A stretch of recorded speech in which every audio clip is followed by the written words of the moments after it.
Iran और America के बीच जब से भीषण युद्ध जारी है, टीवी और फोन पर एक नाम आप बार बार देखते हैं, स्ट्रेट ऑफ हॉर्मुज। कहा जाता है कि अगर ये समुद्री रास्ता बंद हो गया तो दुनिया में तेल का संकट आ जाएगा, पेट्रोल डीजल महंगे हो जाएंगे, शेयर बाजार हिल जाएगा और वैश्विक अर्थव्यवस्था को बहुत बड़ा झटका लगेगा। लेकिन हर बार चर्चा तेल की होती है, जहाजों की होती है, अमेरिका, ईरान, सऊदी अरब और चीन की होती है। मगर एक वर्ग ऐसा भी है जिसकी चर्चा लगभग कभी नहीं होती। वो है खाड़ी देशों में रहने वाले लाखों भारतीय। वो भारतीय जो दुबई में नौकरी करते हैं, कुवैत के तेल क्षेत्रों में काम करते हैं, कतर की गैस इंडस्ट्री में काम करते हैं, सऊदी अरब के अस्पतालों में, कंपनियों में, निर्माण परियोजनाओं में काम करते हैं, या फिर उन्हीं जहाजों पर तैनात हैं जो हॉर्मुज की खाड़ी से गुजरते हैं। युद्ध अगर हजारों किलोमीटर दूर भी हो तो सबसे पहले उसकी मार अक्सर इन्हीं लोगों पर पड़ती है। तो आज हम सिर्फ ये नहीं समझेंगे कि स्ट्रेट ऑफ हॉर्मुज क्या है या इसकी इंपॉर्टेंस कितनी है, बल्कि ये भी समझेंगे कि इस समुद्री रास्ते पर तनाव बढ़ने से भारत के बाहर रहने वाले भारतीय कैसे सबसे ज्यादा पिसते हैं। क्योंकि कई बार युद्ध की सबसे बड़ी कीमत वो लोग चुकाते हैं जो लड़ाई का हिस्सा ही नहीं होते। आज के इस एक्सप्लेनर में हम जानेंगे कि आखिर स्ट्रेट ऑफ हॉर्मुज क्या है और दुनिया के लिए ये कितना अहम है। इतिहास में इस समुद्री रास्ते पर किसका प्रभाव रहा और ईरान की भूमिका क्या है। दुनिया का तेल, गैस और व्यापार इस रास्ते पर कितना निर्भर है और सबसे अहम, इस युद्ध में वो लाखों भारतीय कैसे पिस रहे हैं जो भारत के नागरिक हैं लेकिन रोजी रोटी के लिए खाड़ी देशों में रहते हैं। नमस्कार, मेरा नाम है ऋचा पराशर और आप देख रहे हैं वन इंडिया हिंदी। सबसे पहले समझते हैं स्ट्रेट ऑफ हॉर्मुज है क्या। दुनिया के नक्शे पर देखें तो ये एक बेहद सकरा समुद्री रास्ता है। एक तरफ ईरान है, दूसरी तरफ ओमान और अरब। लेकिन आकार से छोटा दिखने वाला ये रास्ता वैश्विक अर्थव्यवस्था की धड़कन माना जाता है। हर दिन लगभग 2 करोड़ बैरल तेल और बड़ी मात्रा में गैस इसी रास्ते से दुनिया तक पहुंचती है। वैश्विक समुद्री तेल व्यापार का लगभग 1/4 हिस्सा और दुनिया के LNG व्यापार का करीब 20% इसी रास्ते से गुजरता है। यही वजह है कि इसे दुनिया का सबसे महत्वपूर्ण ऊर्जा चेक पॉइंट कहा जाता है। तो क्या हॉर्मुज पर ईरान का कब्जा है? इसका जवाब इतना सीधा है नहीं जितना अब तक आपको मालूम है। असल कहानी यह है कि हॉर्मुज किसी एक देश की निजी संपत्ति नहीं है, यह अंतर्राष्ट्रीय समुद्री मार्ग है। हाँ, ईरान इसके उत्तरी तटरेखा पर बैठा हुआ है और उसकी सैन्य मौजूदगी बहुत मजबूत है। इसी वजह से वहां वो दबदबा बनाने की क्षमता रखता है।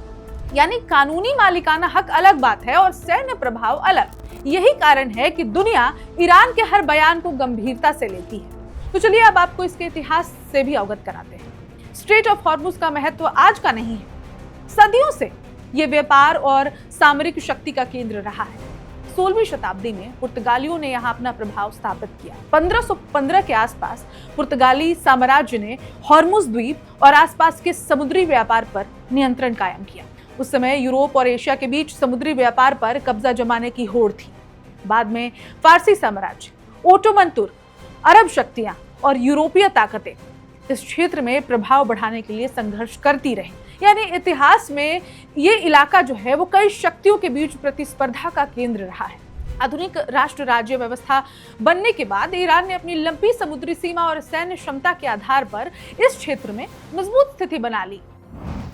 ईरान का प्रभाव इतना बड़ा क्यों है? क्योंकि भूगोल उसके पक्ष में है। ईरान की तटीय रेखा सीधे स्ट्रेट ऑफ हॉर्मुज के उत्तरी हिस्से से जुड़ी हुई है। उसके पास कई द्वीप हैं। उसकी नौसेना और रिवोल्यूशनरी गार्ड्स की समुद्री इकाइयां यहाँ सक्रिय रहती हैं। युद्ध की स्थिति में ईरान मिसाइलों, ड्रोन, तेज गति वाले नौकाओं और समुद्री बारूदी सुरंगों का उपयोग कर जहाज रानी को बाधित कर सकता है। 1980 के दशक में ईरान इराक युद्ध के दौरान दुनिया ने इसका एक उदाहरण देखा था। उसे टैंकर वॉर कहा जाता है। उस समय दोनों देशों ने तेल टैंकरों को निशाना बनाया था। इससे वैश्विक ऊर्जा बाजारों में भारी अस्थिरता पैदा हो गई थी। तो ये पहली बार नहीं है जब हॉर्मुज की वजह से वैश्विक ऊर्जा संकट मंडरा रहा है या भारत और बाकी देश पिस रहे हैं। पहले हो चुका है और तब से लेकर आज तक हॉर्मुज ईरान की रणनीतिक ताकत का सबसे बड़ा हथियार माना जाता है। भारत क्यों चिंतित रहता है? क्योंकि भारत की ऊर्जा सुरक्षा का बड़ा हिस्सा खाड़ी क्षेत्र से जुड़ा हुआ है। भारत, चीन, जापान और दक्षिण कोरिया उन प्रमुख एशियाई देशों में से है जो हॉर्मुज से गुजरने वाले तेल और LNG पर निर्भर करते हैं।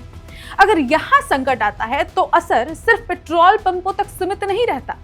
परिवहन महंगा हो जाएगा, उद्योगों की लागत बढ़ जाएगी, महंगाई बढ़ जाएगी और अंततः असर आम आदमी की जेब पर पड़ेगा, जैसा कि अभी आपको देखने को मिल भी रहा है। लेकिन सबसे ज्यादा कौन पिस रहा है?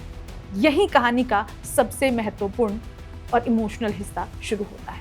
जब हम भारत पर असर की बात करते हैं तो अक्सर पेट्रोल डीजल की कीमतों पर चर्चा करते हैं, लेकिन उन भारतीयों का क्या जो भारत में नहीं बल्कि खाड़ी देशों में रहते हैं। खाड़ी क्षेत्र में लगभग 90 लाख से ज्यादा भारतीय मूल के लोग रहते हैं। इनमें इंजीनियर हैं, डॉक्टर हैं, नर्स हैं, ड्राइवर हैं, शेफ हैं, मजदूर हैं और हजारों भारतीय समुद्री कर्मचारी यानी कि सी फेयरर्स भी हैं। आज हॉर्मुज संकट की वजह से जहाज फंसे हुए हैं, समुद्री यातायात प्रभावित है और हजारों नाविक लंबे समय तक समुद्र में अटके हुए हैं। रिपोर्ट्स के अनुसार हजारों जहाज कर्मी और सैकड़ों जहाज अभी भी खाड़ी क्षेत्रों में फंसे हुए हैं। भारत सरकार को भी हाल में हॉर्मुज क्षेत्र में फंसे भारतीय जहाजों और उनके सुरक्षित मार्ग को लेकर सक्रिय कूटनीतिक प्रयास करने पड़े हैं। सोचिए, एक भारतीय नाविक महीनों से घर नहीं जा पा रहा है। एक भारतीय कर्मचारी की कंपनी शिपमेंट रुकने से संकट में है। एक मजदूर को डर है कि हालात बिगड़े तो नौकरी चली जाएगी। एक परिवार भारत में बैठा है और उसका बेटा, पति या रिश्तेदार युद्ध क्षेत्र के बेहद करीब काम कर रहा है, उसी क्षेत्र में काम कर रहा है। और यही वो मानवीय पहलू है जिसकी चर्चा अक्सर तेल और राजनीति के शोर में दब जाती है। जब खाड़ी से खबरें आती हैं कि भारतीय की मौत हुई है, तब सोचिए उन परिवारों पर क्या गुजरता होगा जिसका सदस्य भारत से बाहर रहता है, खाड़ी में रहता है, अमेरिका में रहता है। इसलिए स्ट्रेट ऑफ हॉर्मुज सिर्फ एक समुद्री रास्ता नहीं रह गया है, ये दुनिया की अर्थव्यवस्था की धमनियों में बहने वाला वो रास्ता है जिससे तेल, गैस, व्यापार और करोड़ों लोगों की आजीविका और परिवार भी जुड़ा हुआ है। लेकिन इस युद्ध की सबसे बड़ी सच्चाई शायद ये है कि इसकी कीमत सिर्फ ईरान, अमेरिका या इजराइल नहीं चुकाते। कीमत वो हर भारतीय भी चुकाता है जो दुबई के किसी साइट पर काम कर रहा है, जो कुवैत के अस्पतालों में ड्यूटी कर रहा है, जो तेल टैंकरों पर समुद्र के बीच फंसा हुआ है और जो हर दिन सिर्फ यही इंतजार कर रहा है कि हालात सामान्य हों और वो सुरक्षित अपने घर लौट सके। इस वीडियो में इतना ही, लेकिन हमारे इस खबर को आप उन लोगों तक जरूर पहुंचाइए जो भारत के बाहर रहते हैं, क्योंकि उनकी बात कोई करे या ना करे, वन इंडिया उनके लिए आवाज उठाता रहेगा।